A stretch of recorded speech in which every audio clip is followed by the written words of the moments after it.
Want some, get some. Can I get a hell yeah?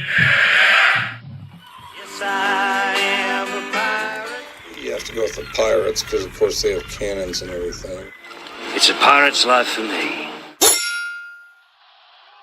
Be proud of who you are and what you are. You're a pirate. It is a first down. Pirates. Because when you're at East Carolina, you go for it every time. Or you don't coach at East Carolina, you don't come to East Carolina, you don't play at East Carolina with a weak heart. Write it. I think I've ever been in a building as loud as that was. It was deafening in there. We will get Omaha. I can promise you that. Painted purple all night long in Eastern North Carolina. You're watching The Sports Objective, the podcast for Pirates.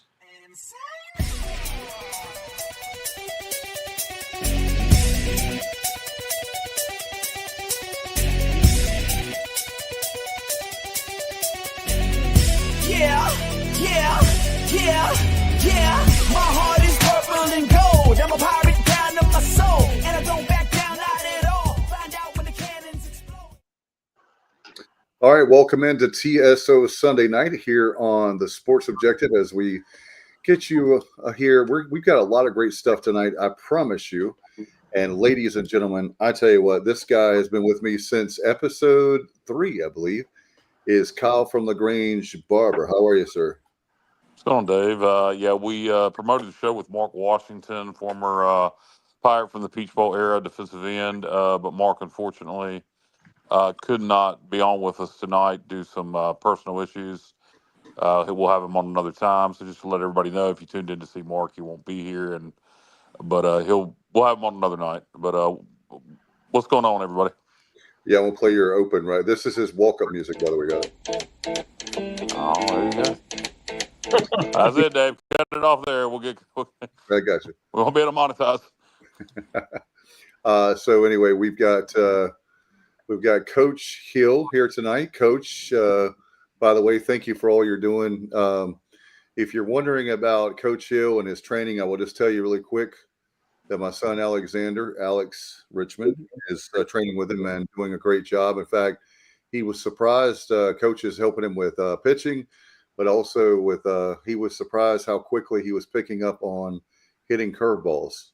So he's work in progress. Yeah, certainly. And so it's amazing how, I would just say this, we're talking about training tonight. So this is a nice lead in as we bring in Landis Wilson. But I know, Landis, you help out also with Coach Hill. It's amazing to me how much behind the scenes work that people never see. We can talk about that with training also. When it comes to personal training, just like if I go in the gym and I say, man, I want to be ripped, I want to have these big pythons. Well, if you don't do the work, I can walk around and socialize and talk to people. Just because I'm in that gym does not mean that I'm going to have the results I want. You have to put in the work. And Coach, I appreciate you and Landis for all you do with the training as far as baseball is concerned, because if you want to be at that level and just keep getting better and better and better, you can't not do it or very little and expect the results of some of the, when you watch Sports Center, kids don't realize that why did Kobe score that many points? It's because he's worked his tail off in the gym for many years. He didn't get that way overnight. So I wanted to bring that to y'all when we're talking about training. To start out, it was we bring in Chase Martin. He's been with us before, right, Coach? Yes, sir. AKA 252, all the way from Orlando, Florida. Yeah, I didn't know you were down there with Mickey. You were down in Charlotte, right? When the last time we talked to you, am I wrong on that? Or have you been down in Orlando for a while? So I'm from Morehead City, but yeah, I moved a couple years ago down to the Florida area. Okay. More recent years, yes, sir. But thank y'all for having me. Glad to be here. No doubt. And Coach, we have Mike Harvey, another, speaking of another coach, we're going to get in good shape tonight, I think. Yes, sir. These two guys, I met them at Planet Fitness. I'm nowhere near the caliber these guys are. They're the experts. That's why we got them on the show tonight. And sorry, Mark couldn't be with us, but he'll be back. But these guys have got a lot of knowledge, a lot of different views, and I can't wait to hear because hopefully it'll help me out a little bit.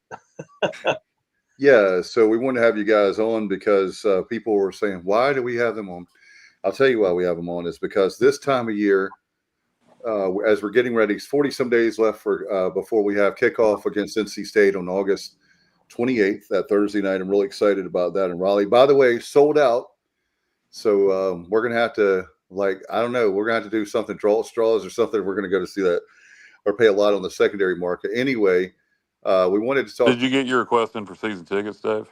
I mean, for season tickets, Jesus. For away tickets for state? I didn't yet. No. Yeah, you better get them in. I mean, it's going to be based on priority points, and yours are you're higher than me, so you should be good if you to get them through the Pirate Club. But you better get your request in very soon. They started taking requests on it was last Wednesday, week. I believe Wednesday. Yeah. So guys, we want to have you guys on tonight because in just a few weeks we have the fall camp. The beginning of August starts the new season. Hard to believe it's around the corner. And we wanted to have you guys on tonight and just have an open discussion. And if people want to put their questions and comments for either guy, for Chase or Mike, they are experts in the field of personal training. We wanted to talk about, and maybe Kyle can help us on this too, about the very fact of we're a few weeks away. How do you get guys to go ahead and have the buy-in as far as things that, training you want to do now to stay really in good shape? Maybe without overextending themselves, but to be ready. So August 1, if you haven't done working out, it shows, right, in football. Oh yeah, for sure. I feel like the main thing is getting the athletes their minds ready for the season, because that's the main thing with far as injuries and trying to avoid all that stuff, having your mind right for the sport you're going to play. And a lot of that comes with how you're eating and your whole lifestyle. So the main thing is just focusing in on knowing what kind of tasks you have with the sports you're playing and just mentally being prepared first. Yeah, no, I appreciate that, Mike. I was just going to add in, can you guys hear me all right? Yeah, we got you. That's the great stuff. To me, I was just going to say 3 categories that really come to mind, around this whole preseason. For me, with the controllables, the first one you got is your football IQ, right? You can study film more. You can work on your position and skills for that position more. And then there's the physical training conditioning that can be somewhat skill specific to a position. I think the main thing that I would encourage any athlete, especially, for preseason for football, is to be well-rounded. As far as avoiding injury, I'm bigger about, especially right before a season, higher reps, 10 reps. I don't think it's the time to be, maxing out every week. Maintenance and keeping it going and then running some. I think some guys come into preseason, they're so out of shape. They've been sitting around too much. To me, there's 2 types of running. You can do sprint work, short distances, and then long distances. I've personally ran up to 100 miles. So the more conditioned you are, you're just going to be better. So the first topic there, football IQ, learning your playbook. The second topic, though, and the one, we've been really focused on is just overall conditioning. That can be some sports specific. To me, a lot of things that are really, really good for any player is single leg exercises. I think we do squats, and which are great. There's no replacement for squats and hip motions, but more explosive movements. For example, putting your leg up on a bench, if you have a bench or chair, and doing an explosive step up. Just fast twitch muscles, single leg over and backs over a line, just working on footwork. But there is no better time to really just go out and run a couple miles occasionally just to get conditioned so you're not going into the first game winded. And then the third one that Mike kind of brought up is the spirit of the game. The spirit of asking yourself, why am I here? Is it just about me or my teammates? And really the buy-in, the culture at ECU, I really encourage to be bought into something bigger than yourself. Success is often individual, but true significance is when it's bigger than any one of us. So for me, I would encourage them to really check their spirit of making sure they're bought into the system.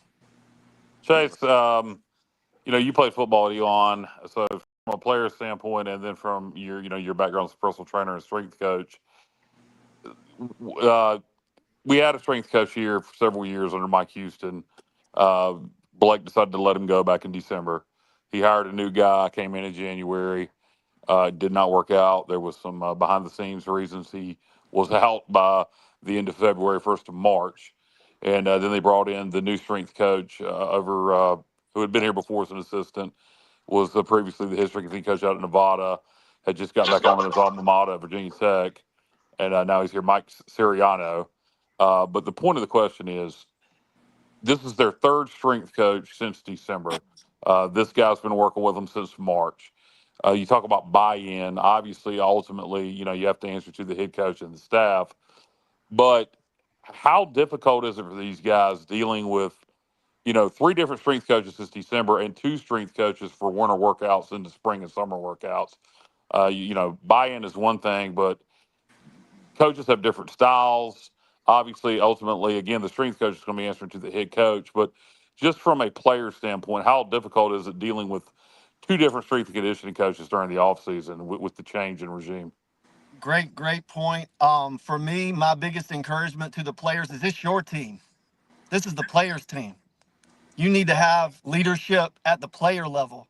So yes, to your point, it's not easy. Nobody said it was going to be, but game days right now, game days, the 47 days you got left to be ready for the test day. So for me, show up, buy in, respect. Obviously, there are different perspectives. Every strength coach has different perspectives.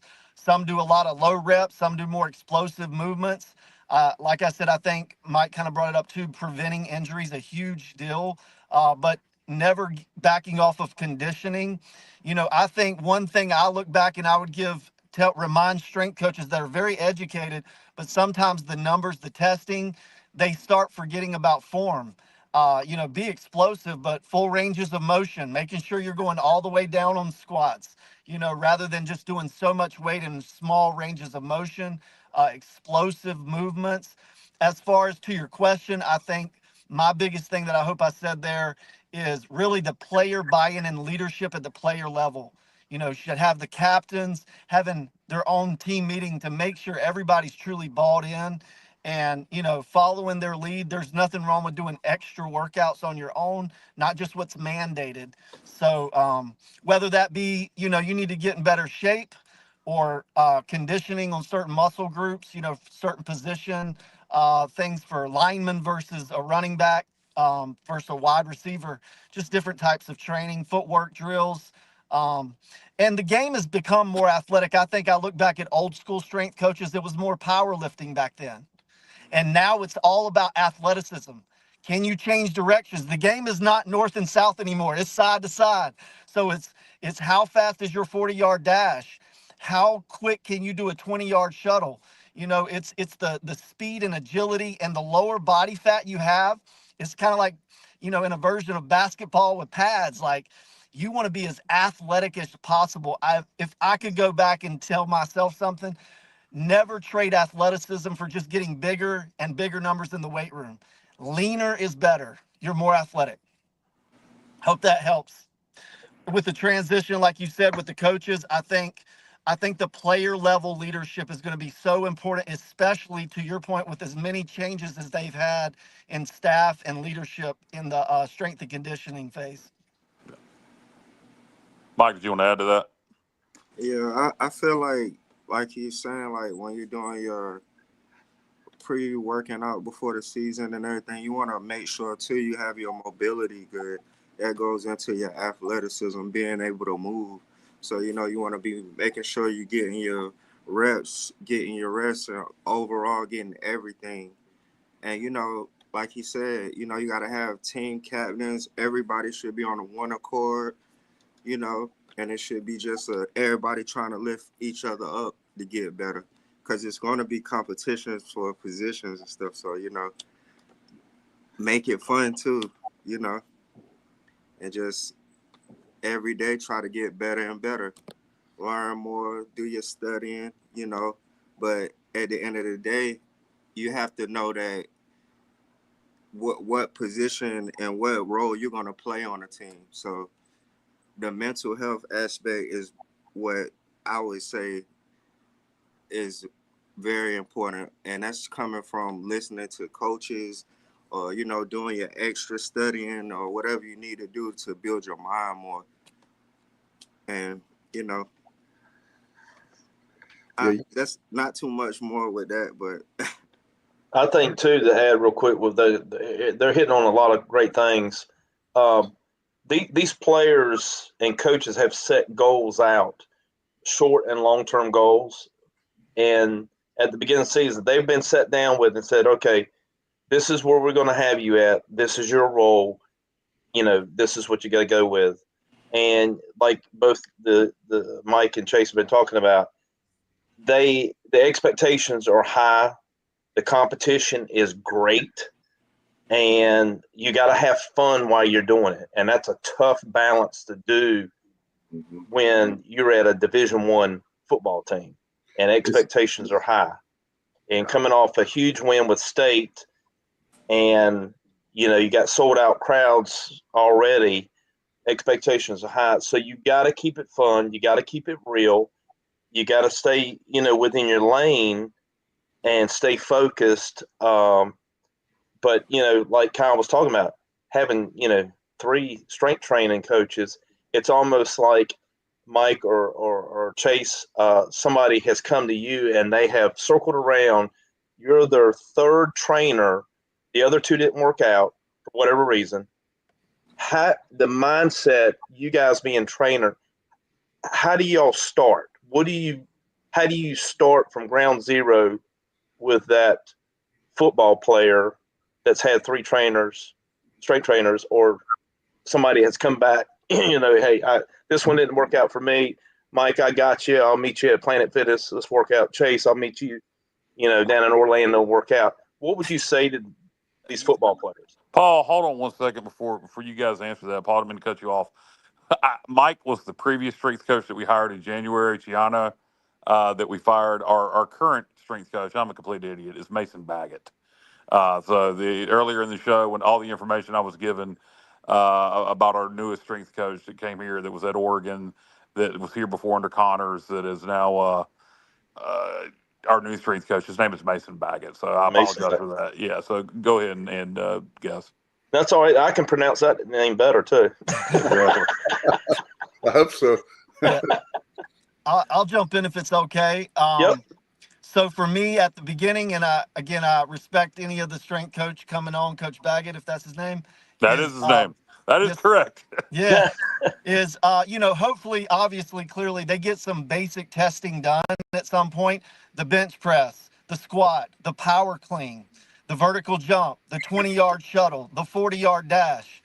If it was me, I would even throw in a mile run just to see general conditioning level. Some 110-yard sprints with 1 minute of rest in between. Like, just some general testing, I would say, was always good to see where everybody's at. And then at that point, I wouldn't be as much in the season mode for powerlifting unless you're redshirting. You're not going to play this year, so prevent injury. Not that we want anybody to get injured, but it's not as worrisome as somebody that's like a starter. To me, I'm a bigger fan of 5 to 10 rep sets. So I think especially right before the season, testing too often or just maxing out every week. And one last point I'll make is, especially for the weight room, range of motion is so important. These numbers people get, I'm more impressed with somebody that says they can bench 315 with great control and form and explosive up than somebody that says they can bench 365 that's bouncing it crazy off their chest with their back arched. So to me, yes, I want to see numbers, but I want to see the quality on camera of how you did it. And so quality is so important because that's what's going to transfer to the field. So when you see somebody that can power clean, 405 hit somebody, you're going to know their hip strength is just off the charts. So for me, quality workouts, single leg stuff has become a bigger deal for me. It also is safer on joints. I think loading up squats too often, way too heavy, doing low reps right before season is the risk versus the reward is just not there for me. So higher reps, some single leg exercises, explosive movements like power clings. As far as upper body, everybody needs to be doing some kind of back exercises, some chest exercises, some shoulder exercises, especially for linemen. Plenty of deltoid and shoulder exercises. Explosive movements, back to the game. Powerlifting used to be the old school mentality. It is about explosive athleticism. Yes, it's great to bench press more, but if your 40-yard dash improves 0.2 of a second, no matter what position you play, and you're explosive, that's way more important than just, lifting bigger numbers and being slower. And I think them getting ready for this game at state, like Coach Hill was saying, it's already sold out. It's going to be huge. It's going to be on TV. In baseball, we'd have what we call practice superstars, where you get a guy in practice to where he's off the chain, and then when it's time to go, when the lights shine, it's a different ball game, and you might have a guy turn it on. So I know with baseball as a catcher, we would get in baseball you get fans heckling you a lot, and you got to be able to take it. In football, when you're going into a big situation where it's going to be loud, first of all, you got to prepare to be able to hear. But how would the coach go about preparing you for that type of arena? Getting thrown in the fire because it's going to be a fire. It's going to be. I think Coach Harold said that to us, Coach, when we went to that practice. It's going to be a hornet's nest. Yep, they called it. Especially State coming off a big loss on an epic run. So. What was some ways in college that they would prepare you? Like when we were out there, they kind of played really loud music. They kind of mock an arena, like a huge place. But was there anything at Elon that the coaches did that was kind of unorthodox to kind of get you ready for a game of that magnitude? Yeah. Did you want me to talk or my? Yeah, he good. I like the thought of the calm before the storm. I remember moments where it's a big moment like that. You got so much adrenaline that you need some time to relax as best you can. It's also great to just connect with your teammates and get to know each other better. Team player meetings are so big, whether, you can do position meetings by position and then a collaborative offense and defense special teams meetings, making sure you're solid on all of the strategy, for the playbook of what kind of kickoff are we going to run, But I think the calm before the storm, getting that good night of rest, being extremely hydrated and electrolytes, the day before, so you're not cramping up on game day. I mean, how many people have we watched that are so athletic, cramp up on game day? So for me, as far as the nutrition, you're dehydrated already if you're thirsty on game day. You need to be drinking water and Gatorade or any kind of electrolyte enhancement and Gatorade and water, not just water though, days before, at least 2 days before. So to me though, mentally and psychologically, to try to have that calm before the storm and emotionally connecting with your teammates like a brotherhood is so important. Waiting for your adrenaline to be used in the game under control, but getting ready because football is a physical sport. And I say this sometimes, we've gotten in a softer world, in my opinion. So it's time to turn it on. It's game time and to practice. I don't want a superhero at practice that does dumb stuff and tries to hurt their teammates. But you have to go full speed. You cannot just show up on game day just because you're talented. That's not going to work, especially at the D1 level where they're playing, other great teams and they have talent themselves. Yeah, I wanted to ask that question, by the way, guys. I have my son watching right now, and so he'll be with Coach Hill in the morning. And I've been telling him he's, getting ready to be a teenager next year, and he wants to stay up late. So I told him you have a choice of, NBA 2K, Madden, watching YouTube, or, talk about the importance of hydration and getting your proper rest of sleep, because he does great in the weight room. He's a great athlete, but I'm trying to teach him that I'm hearing that yes, the weights are very important. I'm not trying to like knock that, but the big thing I'm hearing about now over the last year or more is about hydration and about the proper rest. So that was one of the questions I had for you tonight. So thank you, Chase, for reminding me of that. Yeah, getting a proper rest is very important because throughout the week, your wear and tear on your body and on your mind, it needs to be repaired and it needs to be ready for action. Like he said, leading up to the game day, your mind should already be, okay, we about to play state, so we got to get busy. And, something that we used to do, I played high school football. What we did was we ate and then we took like a nap before the game, and then we went to our mascot statue, and then we said a prayer. And then after that, we come out calm, they playing our music, and it's time to go. But like you said, I feel like over the years, hydration and rest is very important. If you kind of pay attention, there's been a lot of injuries, and I feel like that's due to nutrition over the years. You got guys, sometimes they take supplements, this and that, but they're not getting proper nutrition and the rest. And, when they get out there on game day, any play, you can get an injury. So that goes back to having the right mindset, having discipline, having the right coaches and mentors around you, making sure, you're doing what you need to do for yourself in your position.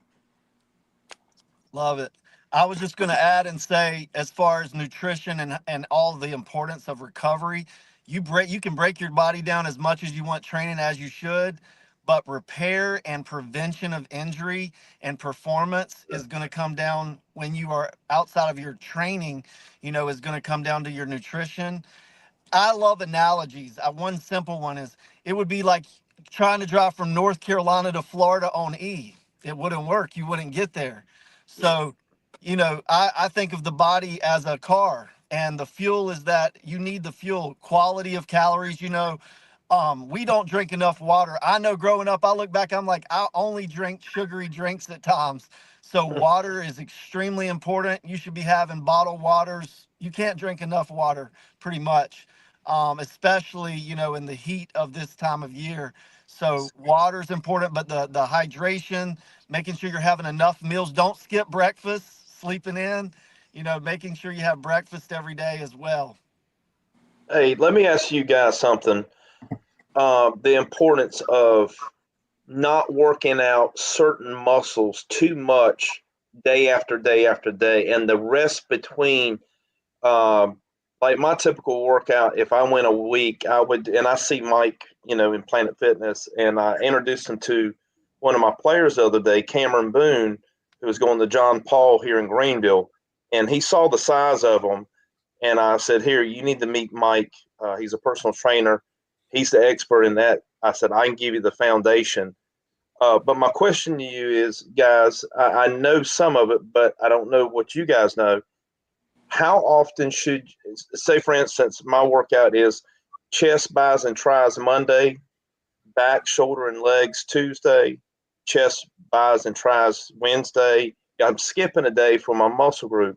Is one day enough, or is it 2 days? Or how would y'all help me out if y'all were training me? I feel like it depends on what you're training for. Okay. Are you doing more strength training, or if you're talking about football, 1 or 2 body parts a day is good, and like you say, resting in 2 days is pretty good. But if it's more different, if it's more of like track or something like that, or baseball, you might need a little more rest because the type of movements you're gonna be doing, you don't want that much wear and tear on your shoulders or arms. You just want to make sure you're getting stronger but still having the mobility. And another question, what are some muscle groups that you can work out every day? Can you do abs every day? So. Can you run every day? Is that healthy? I'll chime in if that's all right. Yep. I'd say back to your first question too, is kind of piggybacking on that. It's relative to how far you break a muscle down too. So in other words, I wouldn't tell somebody that's coming to the gym 3 days a week that's doing 2 sets of chest that they can't do 2 sets of chest every day. But if you're doing 5, 10 different exercises and doing 5 to 10 sets on each exercise, we definitely need a day or two off of chest. Right. Another whole topic is balance. If I'm doing all this chest but no back exercises, you know, that's where the shoulder injuries happen a lot of times with baseball players, with football players, is they get very strong on bench press because it's fun and it looks great and all that, but their back muscles are not able to keep up with their anterior deltoid, is not able to keep up with their posterior deltoid, or vice versa.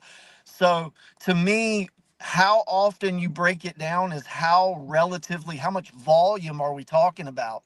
Right. I'm much bigger on also, you kind of brought up kind of a bodybuilder type thing where chest day, back day. And I'm not saying we can't focus that. Another method is total body day. You know, we're trying to break down, if we know we're going to do more football work, skill set work tomorrow, heck, let's do circuits. And I'm much bigger on circuits, especially for anybody for general fitness and even athletes. Your heart rate's up, you're creating a cardio machine. So you can go, for example, a bicep to a tricep to a chest to a back exercise, rotating through bicep, tricep, back, chest, bicep, tricep, back, chest. Let's just say you created that system where you're doing arm curls to tricep extensions to lat pull down to bench press. And let's say you do 8 rounds of that. Sets of 10, and your heart rate's up the whole time, so you're burning calories. So for me, it just depends on volume. As far as your other question about muscles every day, I think before I talk about abs, I usually make sure it's not a misunderstanding that losing body fat is what most people want with their waist. So cardio training and nutrition are going to much more play 90+% of the role of somebody's abs than the actual ab muscles. But again, it goes back to volume. Could you do some ab exercises every day? Absolutely. You know, if you do 1,000 sets of abs, should you really do that tomorrow? Probably not, or at least not the exact same ones. And with core specifically, you know, there's isometric where you're not moving like a plank. There's rotations. A lot of people, in my opinion, do too much movement on ab exercises. It's just spinal flexion. It is not this big, you know, you're working more hip flexors at some point than you are your actual rectus abdominis at that point, or your obliques. That's just, hope that helps. Right. I had a question for you guys. I'm sorry, Kyle, just to ask this real quick. We actually have a medical responder for a high school team watching right now, and he deals with a lot of, you know, I know there was guys that one day last week of practice, he had a guy break his wrist and a guy to break his collarbone in a matter of like a 5-minute period, right? So is there anything that he can do as a medical responder? I know he's not a personal trainer. I get that. But is there anything that he can do to help those guys avoid any injuries, or any advice that he could give them, even though I know you have to be careful. It's like a fine line there because he's not a personal trainer, but he's very close to those football guys with taping their ankles and different things. So I know Coach Hill is very big on stretching. That's another thing I was going to mention to help prevent injuries as well. I feel a lot of it's due to nutrition with injuries. I feel like, because it's like these days, some kids, they're probably taking more supplements than getting the right food nutrition in their body to heal properly. So, you know, you might get out there and you might, like you say, you're getting jacked on the bench, but you're not, your internal functions and then your bone density and stuff is not getting the right nutrition it needs, but you're getting big from supplements. So that could, you know, you got to pay attention to what's going in your body. You're not going to put regular gas in a Corvette. So Love it. Yeah, that's so good, Mike. And I would just add on and say that's so true. As far as training, I can't reiterate enough full ranges of motion on exercises. Not this herky-jerky, small ranges of motion, just out of pride a lot of times. Let's be honest. We're doing bench press, and we're like putting our favorite song on and doing these quick reps. If we timed how long the set lasted, you know, how much time under tension and control and posture, good anatomy alignment when you're doing any exercise, whether you're standing, sitting, or lying down. Toe, ankle, knee, hip, shoulder, head, and good anatomy posture. Just making sure to do things that prevent injury at the end of the day. As far as rehabilitation, I would recommend talking to a physical therapist if you have an injury, making sure a personal trainer should probably build right off of what they're already doing for some rehabilitation of an injury, and not take it up too quickly. For wrist exercises and forearm strength initially, being very careful to not overdo it, and staying away from something like power cleans if you just had a wrist surgery, because I've seen some people that, again, they're not doing full ranges of motion. They start training with terrible form, and they have more injury problems that they can't go perform on the field, which is the whole goal, right? To be ready for game day. Another Yeah, thing. I had a personal question here I wanted to ask before we get back to a ECU football related question for both you guys, Mason and Mike here. I'm about to have my second abdominal wall hernia surgery at the end of July. I had a major surgery a few years ago, which caused my abdominal wall to be weakened, and which caused me to develop a huge abdominal wall hernia. It's starting to come back. I'm having to have a second hernia repair surgery at the end of this month. I'm very overweight, so to get in the gym to start trying to get in shape, strength training you talked about working out your ab muscles and stuff like that. Really not an option for me at first. So, would you recommend for somebody who is overweight, who has had problems with abdominal wall hernias, to just pretty much at the beginning at least stick with cardio, running, light impact stuff? How would I even go about, or at what point, once I'm through my 6 week recovery time, would you even recommend starting to do any kind of lifting or strength training with the abdominal wall hernia issues? I'll chime in if that's okay. No, that's a great question.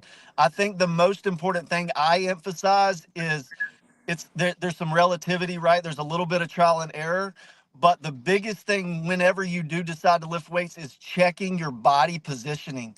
Some people, they'll get on a bench press and their body's out of whack of just natural good anatomy alignment. Again, toe, ankle, knee, hip, shoulder, head in good positioning, range of motion, control. Those basic things will keep you from doing weight that you shouldn't be doing. As far as the treadmill, I do a lot of running. I would suggest not running at first. I would actually do incline walks and flat walks for you.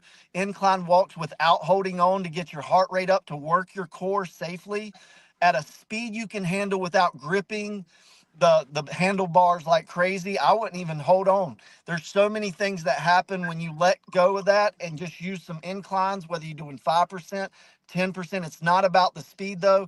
It's keeping that heart rate up to burn the calories, to condition the heart.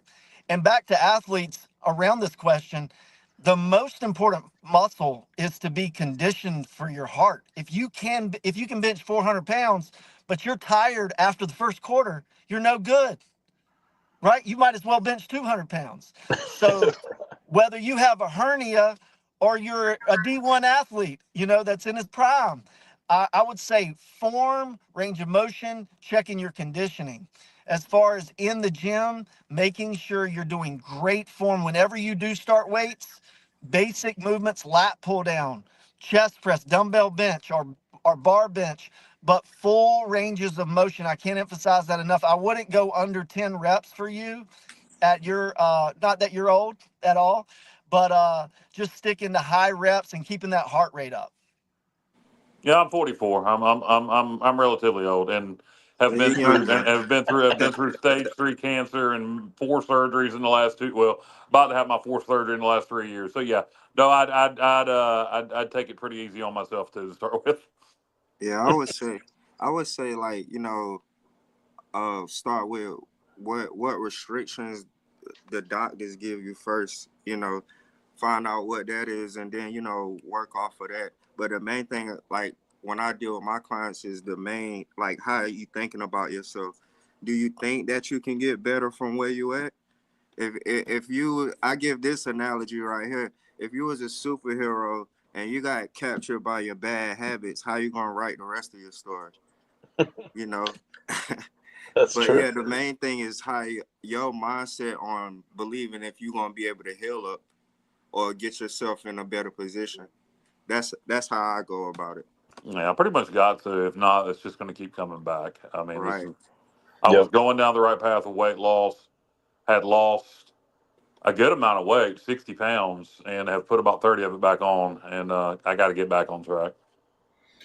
Yeah. Yeah, and there's a great way to make a realistic plan. One of the favorite things I used to do when I was training people, there's 168 hours in a week, 24 hours in a day. Let's break down that 168 hours. It's not, to be crazy, but let's make a realistic plan, right? If it's going to be Tuesday, Thursday, Saturday, or Monday, Wednesday, Friday, let's look at that 168-hour window. And I would suggest also just making sure you're not too much in a caloric deficit. Somebody that really wants to lose weight, it's good to be in a slight caloric deficit. So if we're adding all this exercise and we eat half as much, that's too much of a caloric deficit. You're going to get in starvation mode and get negative and feel like you're starving all the time. One analogy is eat breakfast like a king, lunch like a prince, and dinner like a beggar, not the opposite way. Starving yourself all day and then going to bed and binge eating late at night is a bad habit. Too many sugary drinks I've watched so many times where it's not even the foods they're eating, they're just drinking sugar left and right. So being fueled up for the workout and right after the workout, but not starvation mode all day long, working out for an hour to 2 hours and not eating enough to even do the workouts is eventually going to add up. Yeah, you just kind of described what I do. I will eat In fact, camera's watching you, Kyle. Yeah, I will eat Greek yogurt and a banana for breakfast, and then like a turkey sandwich and baked chips for lunch, and then supper. I don't know, a cheesesteak, onion rings, and some mozzarella sticks. So and so I've got to quit. Like you say, if I don't need to do the cheesesteak, mozzarella sticks kind of thing. Maybe once or twice a month, but I know what I need to do. It's just doing it. Particularly from the nutrition side. I know what I need to do, but like you just said, I can get up in the morning, be motivated every morning. Greek yogurt, banana, lunchtime at work, turkey sandwich, baked chips. That's what I got with me. Dinner time, it's you're hungry. You've done well all day, and then I just ruin it. And then snacks at night. That's another big thing for me. And again, from the nutrition side, I know what I need to do. I know I need to keep the garbage out of the house. But you go in the grocery store and you see Kellogg's is now making ice cream products, and you wonder what a Pop-Tart ice cream sandwich tastes like. Hey, one thing I've learned about you as a compliment, you're very honest. So you're ahead of most people that have too much pride to have an honest conversation. There you go. Ain't no need to lie, brother. If you look at me, you can tell.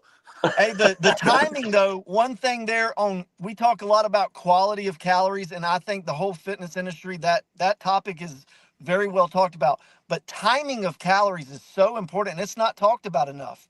Frequency of calories. If you had a bigger breakfast and just a smaller dinner, just that change alone.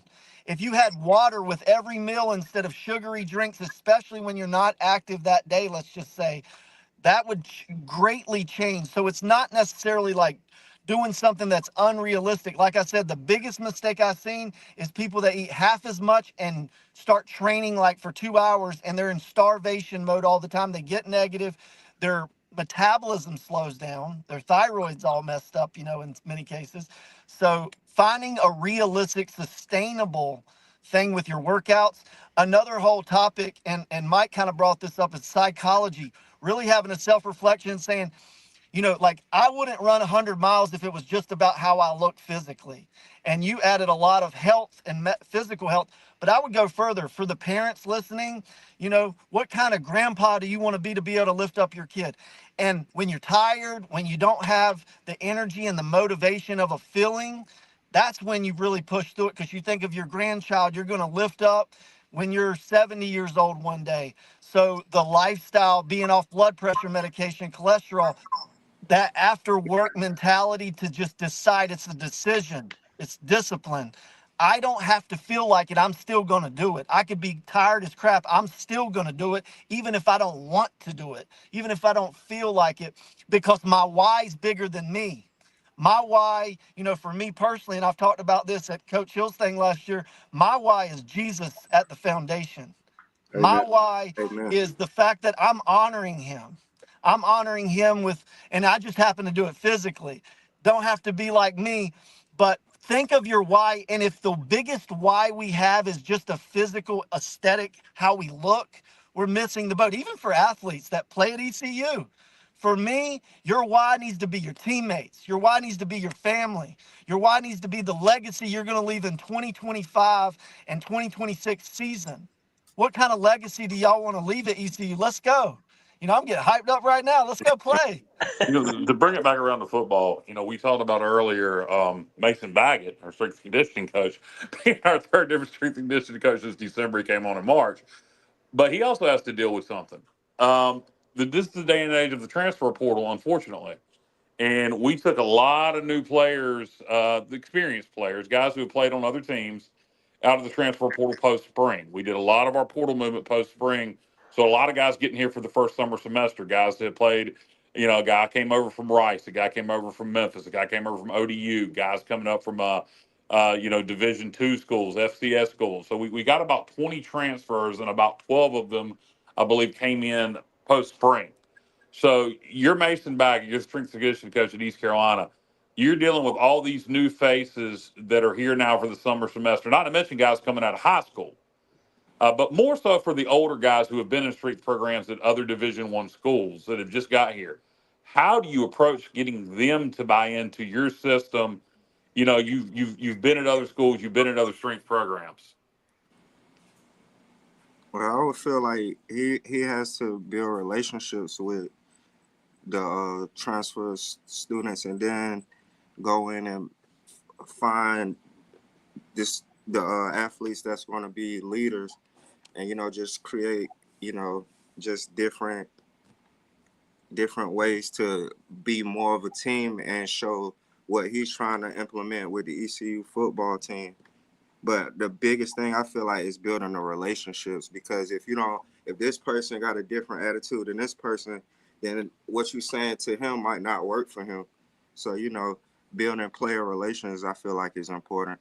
That's so true, because when you look at we were talking earlier about the buy-in. Well, I can't come up and bark to you right now about doing any kind of weight training if I have no relationship with you at all. I mean, that's, to me, you hit a nerve there, Mike, in a good way. Is that having that personal relationship with a guy that we were talking about, the buy-in? You look at Coach Hill, for example. There's a reason why he's been coaching and training kids for 41 years, because he knows what, not only the game, but he knows how to work with it. Another thing I want to mention to you guys, for Chase and Mike, and even Coach, if you want to chime in, is one of the things I've noticed about trainers, and no disrespect to either one of you, but Mark Washington, who couldn't be on here tonight, he trained me for a couple years, and my schedule changed, so it had nothing to do with him. But one of the things I loved about Mark, and I'm sure with both of you, is there's some trainers, they just have have tunnel vision. They have one thing, and they say, okay, I don't care who you are, what you look like, what's your background, your age, you're going to do it my way. Well, Mark was great because he was pushing me hard, but he also knew my breaking point. And once he got kind of to the breaking point, then he said, okay, but then over time, then that breaking point was, further along. Can you talk about the importance of that, being a personal trainer? That was one of my questions tonight. Is I've experienced trainers in the past, not you guys, obviously, or Mark, but that they have one way, and that's it, my way or the highway. You're going to do it my way. And maybe down the line I could get there, but I can't get there on the first or second time in the gym. Well, I'll go with that if that's okay. Go ahead. Yeah, and I just wanted to say, on the transfer portal, as we all know, there's pros and cons.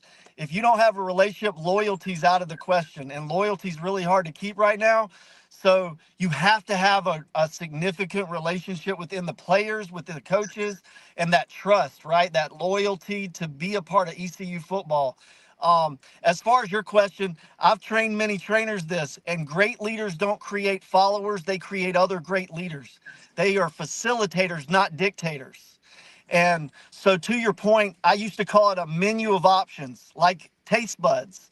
So I'm a bad trainer if I only know one way to get to success, right? Grinding is going to be a non-negotiable. We got to grind. But what we eat, there's different options. There's plenty of ways to skin a cat successfully. And so for me, my goal, if I have the art of training in my spirit, and I'm not just looking at a piece of paper like a robot, to your point, is to truly sit there and say, is this fitting their exercise taste buds? How could I make it taste even better for the personality in front of me? How can I tailor it for a running back or a linebacker or somebody that wants to lose weight but hates the treadmill? What is another option I can do? If they don't like the elliptical, or maybe they don't like free weights as an adult, can we do body weight training? Absolutely. As a trainer, I would encourage any trainer or, it's got to fit people's taste buds. It is not a one size fits all, because if you don't stick with it, if you don't enjoy the taste of it, you're not going to excel. There's going to be a finish line in your journey. It's so true. What I was going to hit on with what Mike and Landis can attest to this. The first thing I do when I get a new player that wants to work out, I want to talk to that player. I want to break that wall down. I'm here to help you out. I'm on your side. I'm going to listen and listen and listen to that player and the parents if they're younger, to their desires, their goals, their needs. And Chase and Mike, I know you think the same way. I know you. Their level of training. Some guys come in rock bottom. They haven't done anything. I've had those through the 41 years I've had it, and like, wow, this is going to be a challenge. And then I had the know-it-alls that I know it all. And then my reply is, why do you have me in the picture? How can I help you out? I still go back. Now, you've got a lot of talent. You've got a lot of success here. But why am I standing in front of you? How can I help you out? And if they don't know how to answer that, what I normally do is get a base. I look at, and I'm talking baseball, football is the same way. I'll see their arm strength, how far they can throw, how hard they can throw, their skill level, how they approach the throw using not only arm, but their lower half of their body and their core. Are they throwing properly? Are they throwing improperly? And then, you get all that and they're hitting and you get a brain thought of it. And then you come up with the workouts. What's best for that individual player. Like you said, Chase, and Mike, I know you the same way. Everybody does not work out the same way. Everybody does not have the same skill level. Everybody does not have the same drive. But as you said, Chase, everybody has to have that 110% grind. You're there for a reason and a purpose, and I'm here to help you out, to motivate you. You may get upset with me, but when it's all said and done, you'll thank me at the end. So I just wanted to throw that in there. Mike, go ahead and chime in. Oh, yeah. I would just say like two words that are big with, training or building is having will and having grit, because you're coming from a place, you're getting help. So you're going to have the will to get what you want done and have the will to also listen. So, going back to the players, they got to be able to listen too. It doesn't have to be, I'm a drill sergeant, I'm going to say it this way or that way either. It's just, having that relationship. I'm going to talk this way to this person, or I could talk a little bit harder than him, and just building, getting your mindset right. That's the main thing. As Dave had said earlier, Landis comes out quite a bit on the workouts with me, and it's a blessing to have a different view. Mm-hmm. I'm more pitcher, infielder oriented. He's more hitting and catching. and it's a great. He sees it a little bit different through glasses than I do, which is a plus because I might have missed something, and he'll come up and say, "Hey, Coach Hill," or he'll tell the player, and I'm like, "Oh my gosh, he's right on to cue." So sometimes having another perspective, not that we don't know what we're doing, just another outlook and somebody looking in, that's huge too at times. Landis has really helped out a lot of the pitchers and catchers over there coming in when he can. I have to pay him big bucks to get him out there because he's a high demand guy. But Landis hit on some of those things that, I mean, you experience those with me with a lot of the players that we work out with. Yeah, and I feel like consistency, whether it's, just getting in shape to baseball to football, is important. I feel like being consistent with something, even through the hard times, is kind of the hardest part of it. And y'all probably know this as trainers, is you're not going to drop 50 pounds in a healthy way in a week, right? You got there, you busted for a week, you're like, I don't see nothing. I'm gaining weight, right? Because sometimes that can happen when your body's changing. And then you're like, well, I'm done with it. Well, the hard part is, I feel like with training is consistently doing it and trusting the process too, and having your, I'm not a personal trainer, but having your client trust the process with you, Coach Hill, having your players trust the process. And, when I was playing, I had coaches say that to me, and I wish I would have listened to them more. You can always look, hindsight's 20/20, but I wish I would have listened to them more about the process and stuff. But it's crazy how, the consistency to me, I'm not really know where I'm going, but I feel like consistency for me was the hardest part in training. Even now that I'm 38, and I don't play every day, and I don't have that consistent every day working out. When I don't have that motivation, which I don't have it every day, it's the discipline that gets me, to get up and do it. So. And I will say this, I got a question for y'all. So I started doing some kettlebell workouts, and oh my gosh, those things are off the chain. Do y'all do those? No. Oh yeah. I would say that again, it's back to taste buds. Whether you use kettlebells or free weights or machines, you said the word, Landis, consistency.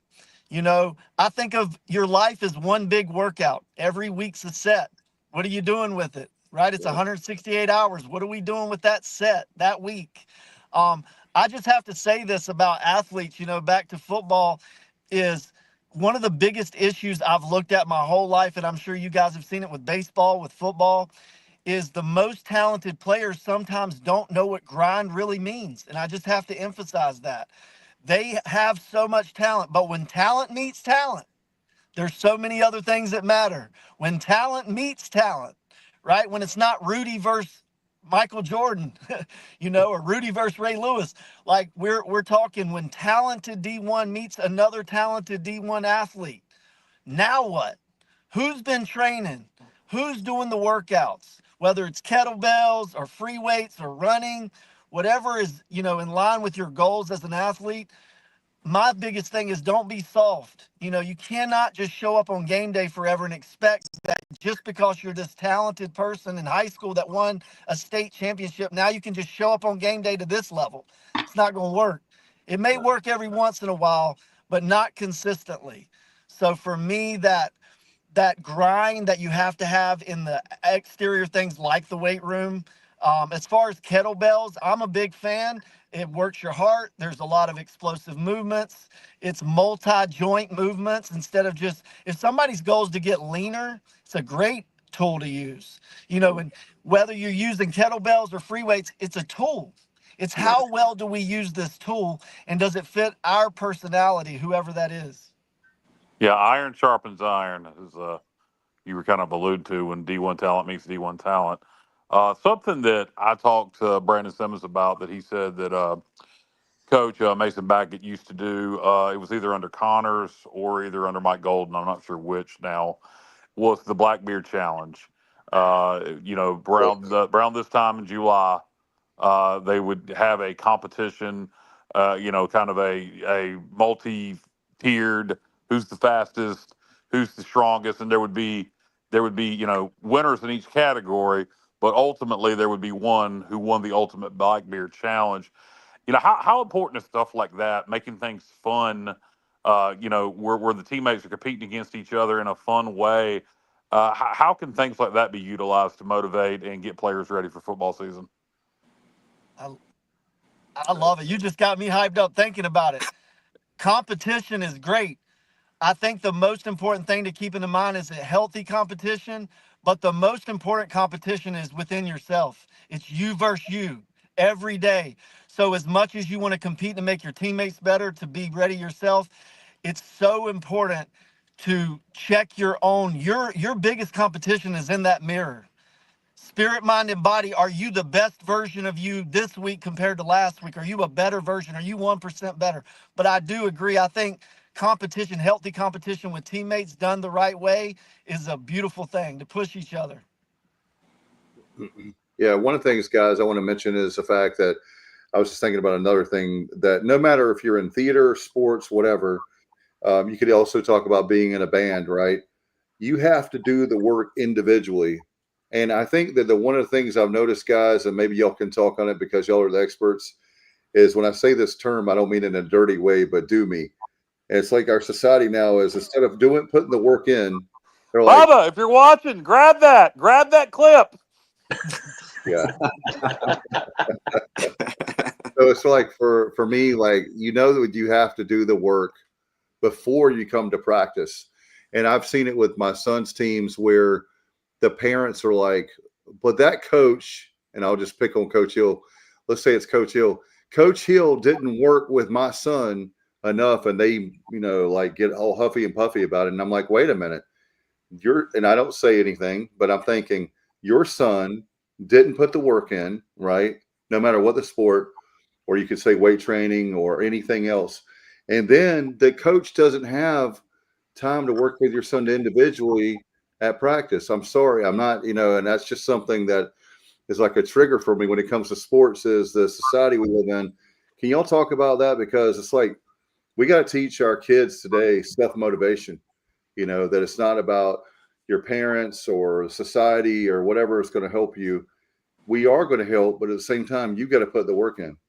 Dave, let me mention that because you brought me up. I can promise you that would never happen. I'm going to work them, and I will work them. They're usually dead tired when I give them back to the parents. But I will say this real quick. Most of the guys I work out with is once a week. They have, like Dave was talking about, they have to do what they need to do in between the workouts with their trainers, their coaches, and even team practices throughout the week. They work out 2 or 3 times a week. They still are and I encourage it. I see them once a week, sometimes twice a week. And Mike has seen me, with them working out as well. So I'm doing a well-balanced, as Chase has mentioned throughout the episode tonight, well-balanced mind, soul, heart, your nutrition. I talk about, hey guys, drinking water, a day or two before you're pitching that day, a lot of carbs the night before, eat all the pasta you want. I'll tell your parents, so you don't hit that dead end in the 4th inning or 5th inning, and you're just dead and you can't go. You're cramping up your muscles, or you can't do anything else. So to hit on that, I do encourage Dave. I appreciate you using me as that example, but I can promise you, those guys are dead tired. We have a lot of fun. It's balanced, and most of them. Well, I will say all of them. I'll pat myself on the back. They come back from week to week. So, but Mike, go ahead and hit on it. I didn't mean to interrupt you guys. Oh, you good. I feel like the reasoning behind what each individual is doing is important too. Like, why are you doing it?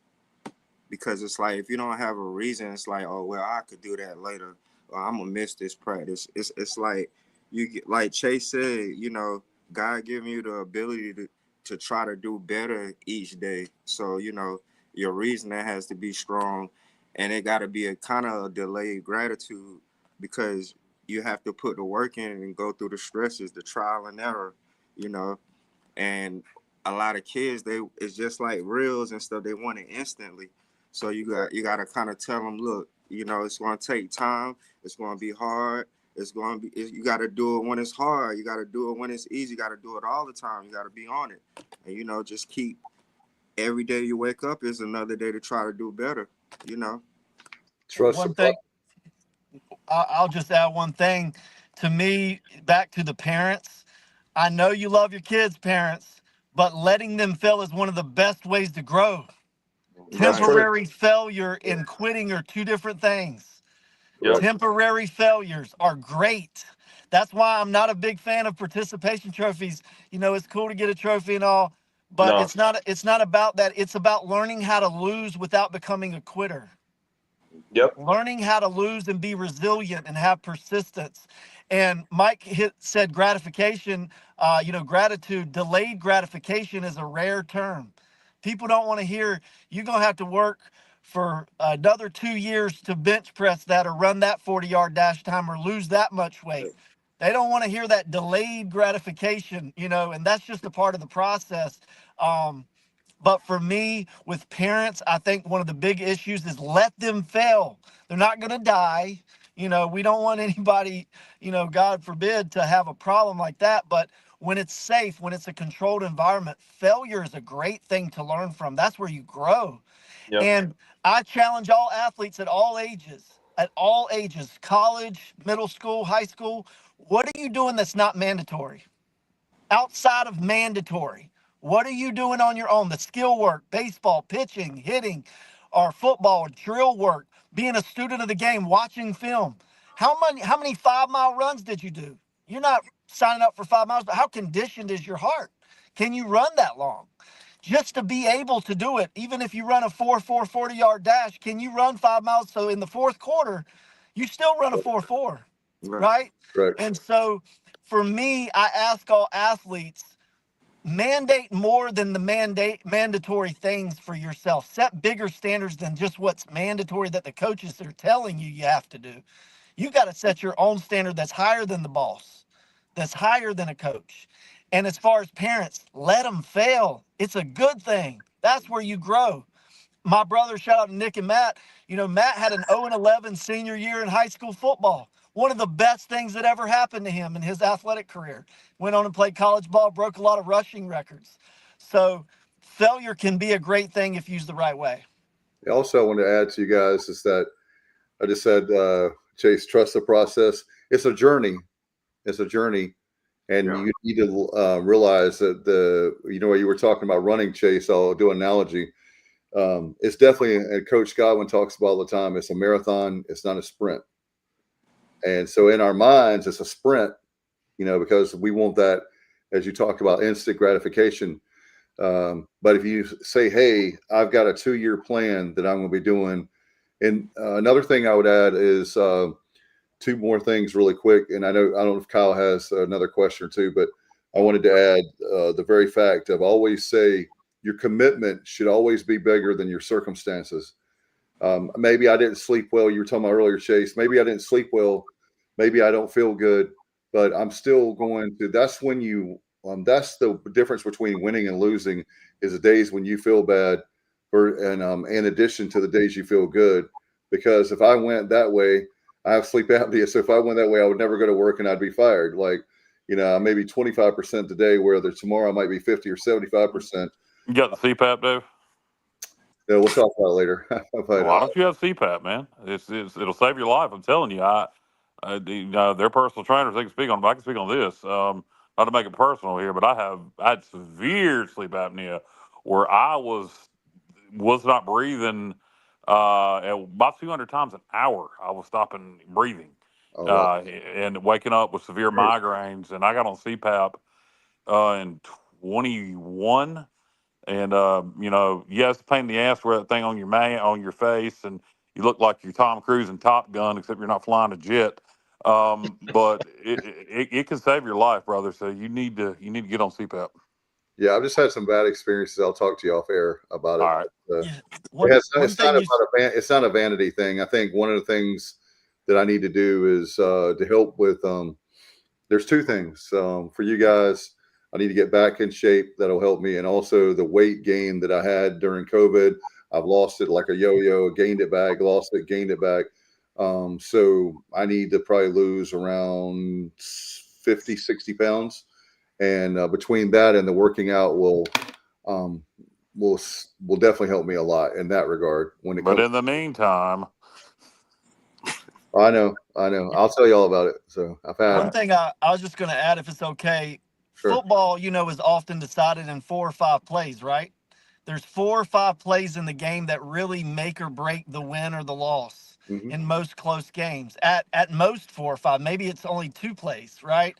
So back to how close winning and losing at the D1 level really boils down to, it's those 2 plays that made the game or broke the game. And so, to your point, I think falling in love with the process, right? Like real lions like to hunt, as an analogy. Real lions don't want to find a dead animal. They want to hunt that animal. So you have to have this love and this why. The reason the why is so important. Why am I playing football? Why am I trying to lose weight? It's got to be bigger than yourself. Or when it comes down to it, motivation is going to be the foundation. And motivation alone is weak. It's just a feeling. It's going to come and go. It's great when you have it. It's terrible when you don't, and you're not going to have it realistically most days. So that's why that commitment, that decision, Landis said it earlier, consistency, right? How consistent can I be that every week it's a non-negotiable, just like brushing my teeth, or hopefully we're brushing our teeth, but it's a non-negotiable. I have to do this. It's an appointment to myself, for those athletes out there as well.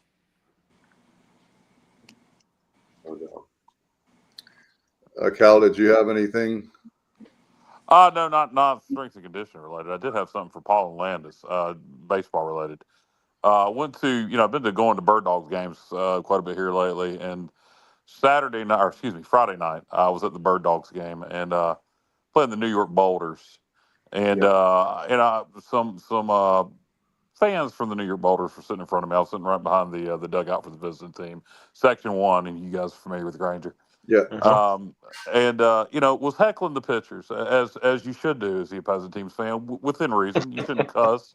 You should not, yell profanities. But if the pitcher's number 4 and I'm yelling 4, just constantly at him, it's within reason. Or ball 3, ball. These fans, these New York Boulder fans, just got livid at me. I was, my reaction to it was, have you never been to an opposing team's stadium? I mean, to the point where they called security, and I was very nice, very nice to them. I swear to God, very nice to them. When they started talking, the most I said to them when they started talking trash to me was, "Y'all better hush, or I'll stick my wife on you."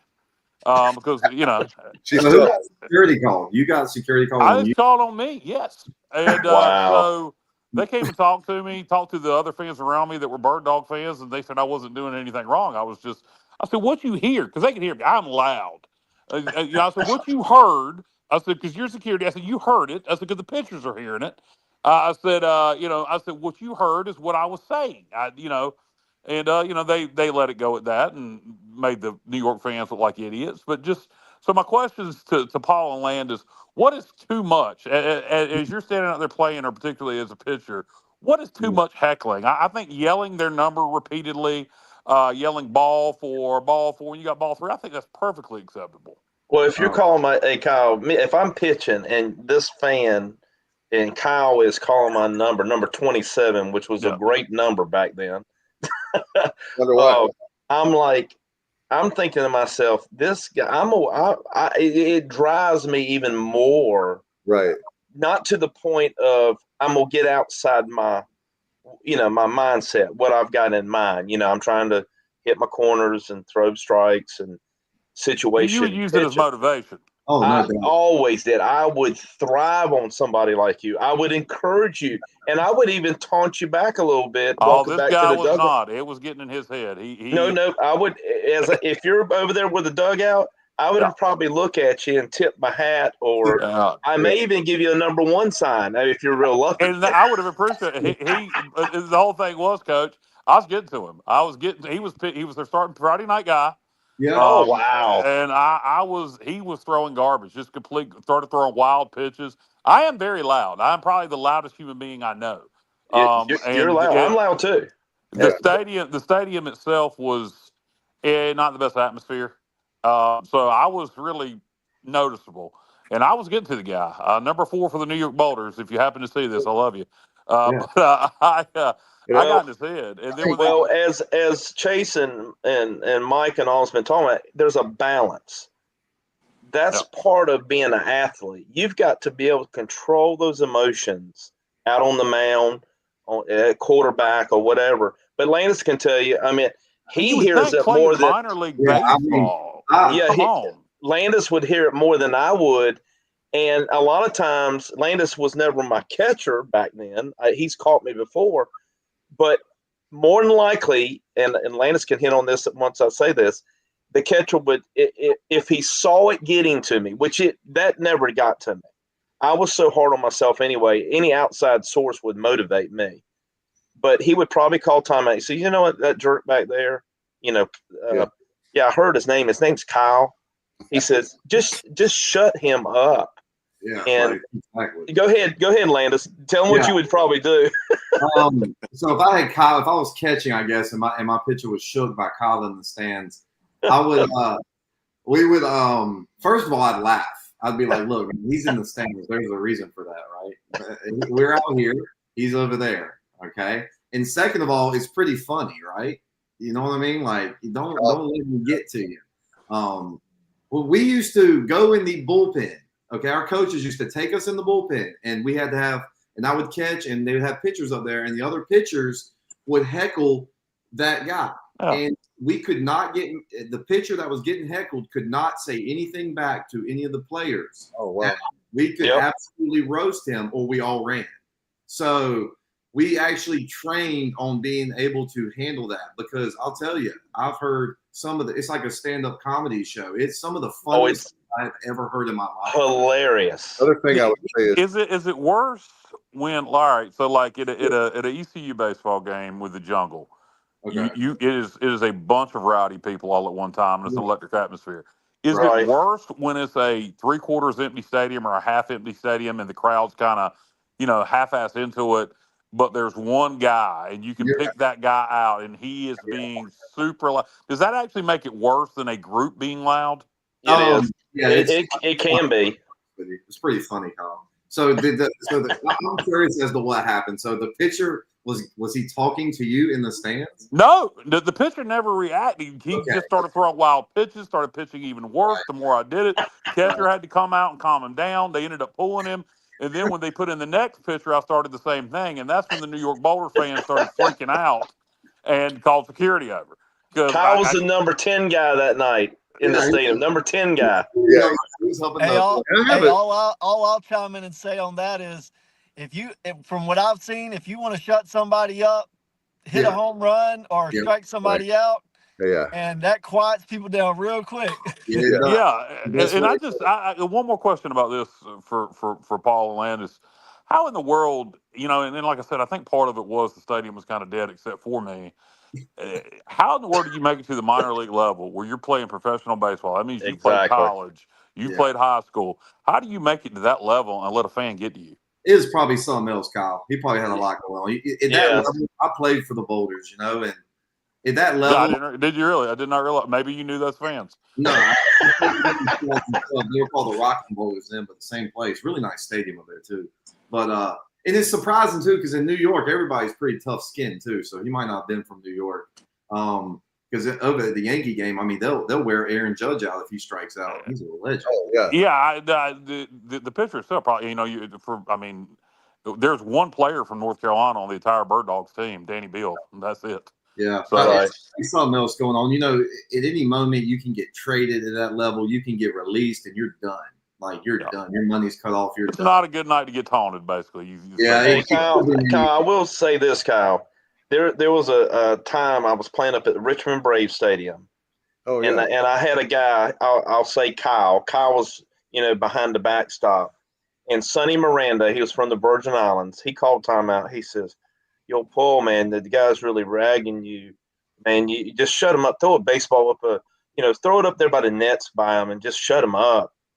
And I said, no, Sonny, I'm not going to do that. He said, what you going to do, man? It's really bothering me. I said, I think it's more bothering you than it's bothering me. I said, when I get in the dugout, I see that he's drinking a beer. I'm going to order him a beer and say it's from number 27. So I did that when I went to the dugout and got somebody to buy him a beer. He didn't say another word, Kyle. I would have started yelling, thanks for the beer. Thanks for the beer. Thanks for the beer. Another thing I wanted to mention, I think there's when you're talking about balance, there's any kind of racial things or anything that homophobic. Oh no, there's no place not for with that. you. I'm just saying that's where, to me, when it becomes personal, when you start doing that kind of stuff, that's way over the line. Like if you're getting, to me as a player, I wasn't at y'all's level, obviously, but you got to be focused on the game. And if I'm focusing on Kyle and the stands, then your head's not in the game. I don't know about you guys, but like you got to be focused. Where that just, I know when people, it's harder. We're all human. It's harder to tune out the noise, but you got to make sure that that's noise and not where Kyle, this guy from Granger Stadium, is getting to you. This guy got so rattled, he plunked 2 players. I swear to God, he plunked 2 batters. Yeah, he was in his own head. You weren't helping it out. But yeah. I've heard worse. To answer your question, I wasn't there, Kyle. I really don't know what you were saying, but it doesn't Nothing sound like bad. No cussing. It was literally yelling his number, and then when he would when he would get 2 balls, I'd start yelling ball 3, ball 3, ball 4, ball 4, and just yelling his number constantly. I've had guys have my whole family's name. Okay. Yep. My sister's, that's ridiculous. My sister, everything about my sister, everything about my mom, everything about when we were at the Coastal when we were at the Coastal game this past year, I intentionally went out in their jungle just to be around the heckling because I missed it, and they were absolutely wearing out the right fielder with all kinds of stuff with the name of his sister, his mom. So I don't feel like I did none of that, and to me, that's too far. I mean, that's. But it goes on, Kyle. Look, I've heard some crazy stuff through the years, not only as a player but as a coach. Some players can handle it. Landis would laugh. It would motivate me. I didn't have a problem with it. Chase, what about you and Mike back in the day? Did that stuff bother y'all? Dave hit the nail on the head for me. Clear the noise. There's too many controllables that we have to be focused on of what we can control. And one of you guys said it earlier, like if you're, I think it was Landis, if your mind's on that, you're so distracted already from the game and all you need to be focused on anyway. I think baseball sometimes gets it even worse because there's some downtime moments that you got to be ready, but you're standing still and listening. But, if it's not over the line, if it's not something that's, racial or something crazy about somebody's sister, stuff like that, that's just over the line. But if it's about basic stuff like you were saying, Kyle, I think that's absolutely appropriate. And that's just as exposing that this player's too immature. They got to get some maturity going on. So So what about you? Quite frankly, just as a broad statement, neither here nor there, but in my opinion, Granger Stadium, we use a little bit more of that. We need that atmosphere. Dave, Paul, and I guess Mike and Chase. Chase, you're from Moorhead originally. You guys remember when the Indians were there? The kind of atmosphere it used to be. We need to get the atmosphere back at Granger Stadium for the Bird Dogs game. This is not really the topic of conversation, but I've kind of got on a tangent here. Yeah, I feel like ECU. Oh, sorry. I was just going to say ECU, one of the things I've always appreciated about ECU is the passion of a lot of the fans. Yeah. The culture's always been good there. Yeah, for Pirate baseball and Pirate football, atmosphere's fantastic. Would love to have a Pirate baseball type atmosphere at Granger Stadium for the Bird Dogs. Yep. Worst heckling I've ever heard, Oral Roberts University. Oral Roberts. Worst heckling I have ever heard. Really? Yeah, well, you can just heckle back and just be like, naming your score is Oral. I don't know if I wasn't expecting it. I was like, this place probably pretty low key. Oral Roberts, no way. They were like hanging over our dugout. It was just like a roast fest for the whole team. The whole game. And you know who Oral Roberts was, correct? Yes. Yeah. And everything. I know. They're all going to hell. Yeah. I would tell them they all suck. Hey, Coach, remember when they had when he said if he didn't raise so much money that he was going to die and go to heaven. It's like, how is that motivating me to give you money? Well, that was Oral Roberts that said that, Dave. Yeah, he had the dream and then built he had a dream about it and then build it. And he did build it. So yeah, must have been the dream or something.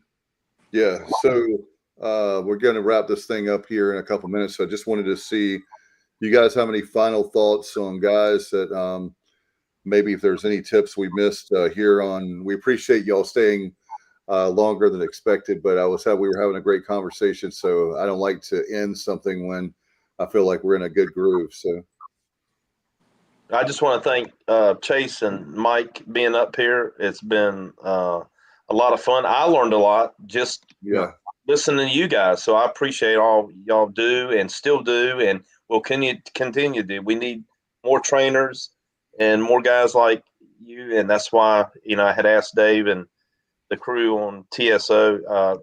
So get these guys out. They got something to add to what we're trying to do out here. Especially appreciate the opportunity. Guys, Chase, Mike, how do we follow you guys on social media, promote your businesses, etc.? Well, I got my social media under construction right now, but if you go to my page on Instagram, it's smooth_solid_fit.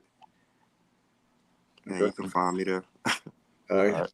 Yeah, my stuff on social media that I really promote fitness and faith and grind is Chase Martin on Facebook, Chasing Hope 37 on Instagram, Chasing Hope on TikTok. But I just try to put out positive stuff to plant seeds.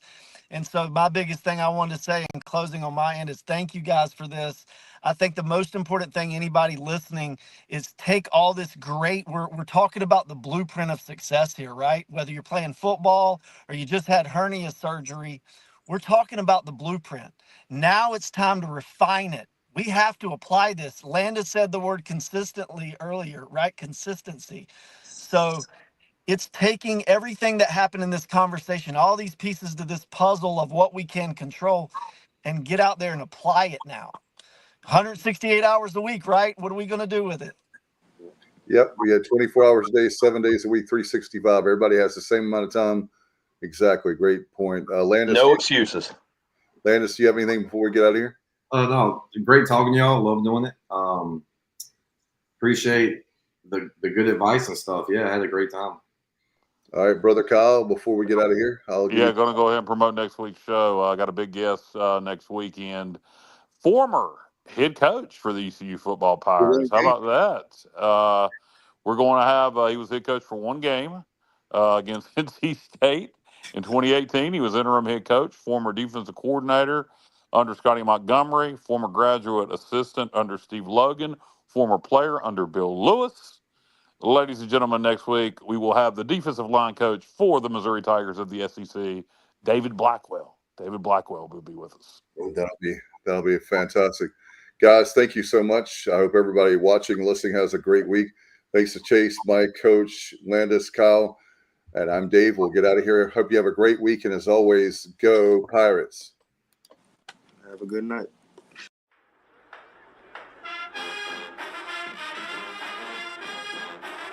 You're watching The Sports Objective, the podcast for Pirates.